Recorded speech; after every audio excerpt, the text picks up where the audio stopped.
Hey everyone, how's it going? I am so excited to really be recording these early videos that are specifically for you guys in the Facebook group, and this especially comes for my Decorating for Abundance students in the workshop. You know, they've had so many questions and I love answering them, but I really felt called to share this one with you guys so you could learn this training too and kind of have it in your back pocket. So I got a question, I'm going to read it to you now, and it says, "Good morning, Ashlina. I did not want to really post this in the Facebook group, but I have a question for you. How do you deal with negative people? Specifically, people you don't want or cannot cut out of your life, but seem to say things that turn the energy to negative. I had dinner with a friend last night that I want to remain friends with, but is so negative, as well as a close relative that's negative. Do I just ignore it and continue on my journey?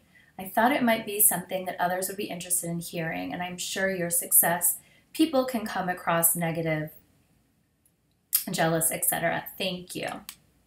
I won't say her name, so we can kind of keep that private. You know, I respect your privacy, but I'm excited to talk to you guys about this today because I, for sure, have had a lot of a lot of negative people in my life, especially my family.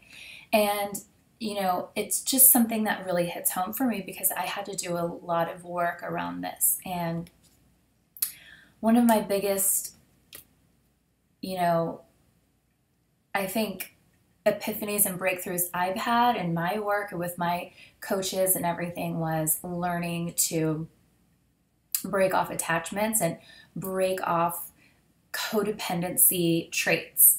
Now, we all have a little bit of codependency within us, but that doesn't necessarily mean that you can't be alone or you are, dependent always on someone else. But a big part of it is also really caring about what others think about you and allowing what they think and how they view you to affect your mood, affect your energy, your bliss.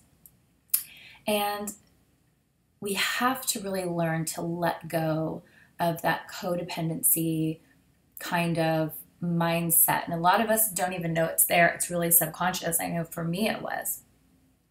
I mean, I know in my family, they really expect me to do a lot.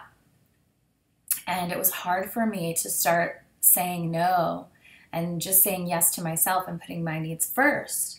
It was heartbreaking for me, but you'll have people who are kind of going, "Oh, that will never happen," or "Oh, you just got lucky in what you're doing," or "Oh, you think you're too good for us because, you've lived in LA and New York and you like traveling everywhere and you've kind of done all this. And yeah, if I were a pretty girl too, I could have all that too." And I mean, you just kind of get a lot of people around you that don't understand what you're doing, especially when it comes to, really turning your life around, doing Decorating for Abundance course. I mean, of course it sounds like silly and woo-woo, but they're just not in that frequency yet. They're not in that energy. They can't understand it.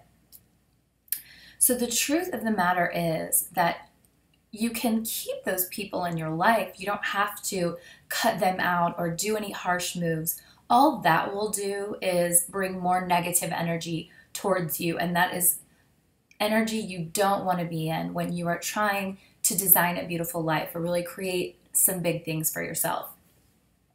I've had family members delete me from Facebook, block my phone number, cut me out of their life, but for whatever reason, it says more about them than it says about you, right? Like they're not able to believe in the magic and beauty of life. They are unable to expect it, believe it, digest it. They're just not even on that level. So you kind of have to just, open them up with love and let their negative comments and energy just be there, but you can't attach to them. The truth of the matter is God wants you to succeed, right? God wants you to be living your highest, grandest, best version of yourself, to be the wealthiest that you want to be the most successful you want to be. because you are just going to be a living, breathing example of what is possible, what God is capable of doing in your life.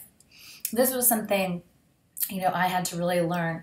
And one of the quotes, I'm sure if you guys are in the Facebook group, then you've seen me write about it before, but Marianne Williamson has that quote that says, our deepest fear is not that we are inadequate, but that we are, I don't even remember exactly what it is, but just that we're like powerful beyond measure, I think the word is. And she, in the quote, I'll post it too below, basically talks about like, we tend to think like, who are we to be awesome, fabulous, and like living the life of our dreams?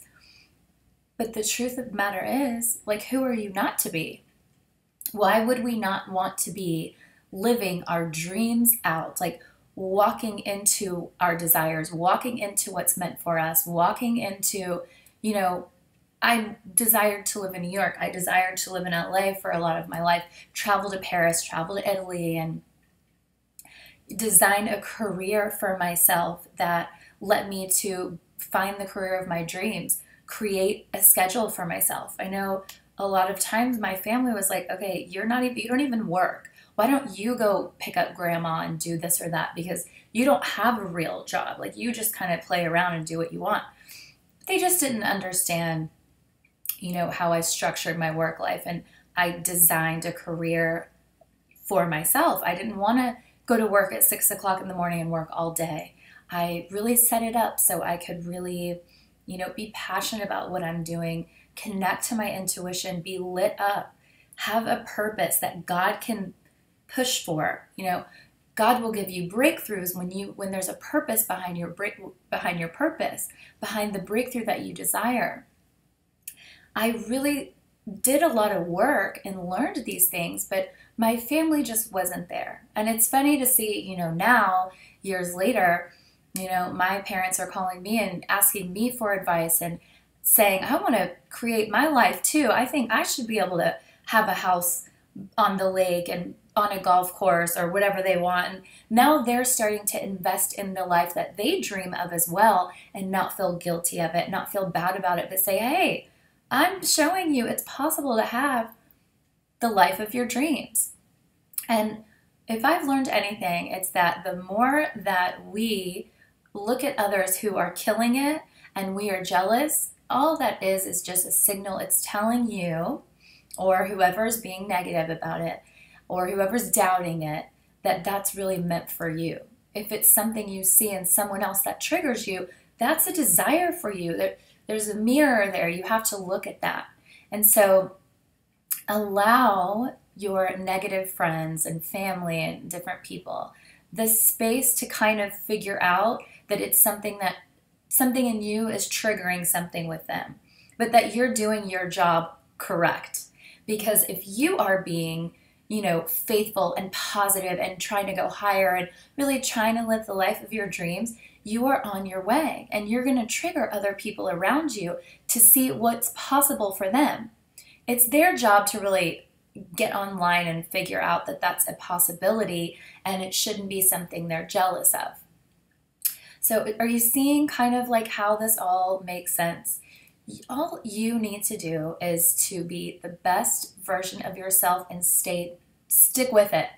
Stay in tune with your spirit. If someone's throwing you off, and you're just not feeling good about it, cut dinner short and go home. Spend more time with yourself. It's not like you have to cut these people out of your life and never talk to them again, but you just kind of stay true to you. Maybe you need to sit home and watch a feel-good movie and get yourself back in that, positive zone. Listen to podcasts, listen to these videos, read books, keep yourself in the energy and in, the spirit of like fulfillment, bliss, happiness, and believing in your dreams. And I promise you, at a certain point, they will catch up to you. They'll start to, see your movement forward as possibility for their movement forward. It may take some time. It may take, a year or 2 years, and maybe you need to just not cut them out, but cut back on how much time you spend with them. But whatever you do, just keep yourself aligned with the best, most positive version of yourself keep yourself in that positive mindset, and you will be doing, both of you, like both parties, a service. You'll be giving a service to them. You will be becoming an example of who they want to be too. So don't let negative people get you down, but also don't, feel like you have to do some sort of like rude attitude, kind of, you're out of my life. I have no room or energy for you anymore. That's not positive either. Just give them the space and the time so that they can figure out when it's right for them to be becoming the more positive version of themselves. They'll get there. And everyone's journey is different. You just kind of like let them go, allow them, and watch them grow and to find their own way. But know that the closer that you get to modeling what's possible, the closer and faster that'll happen for them too. So you being of service in the world like that as your calling from God, it's part of your purpose. So keep sticking with your own purpose and your own bliss and follow that, and I promise you they'll come around. So that is today's Tuesday question and answer. Be sure to read the Facebook group notes that I recently updated so you can kind of see like how we're going to structure out the week. I'm so excited to answer all of your questions. So feel free to ask them in the comments, and love you guys.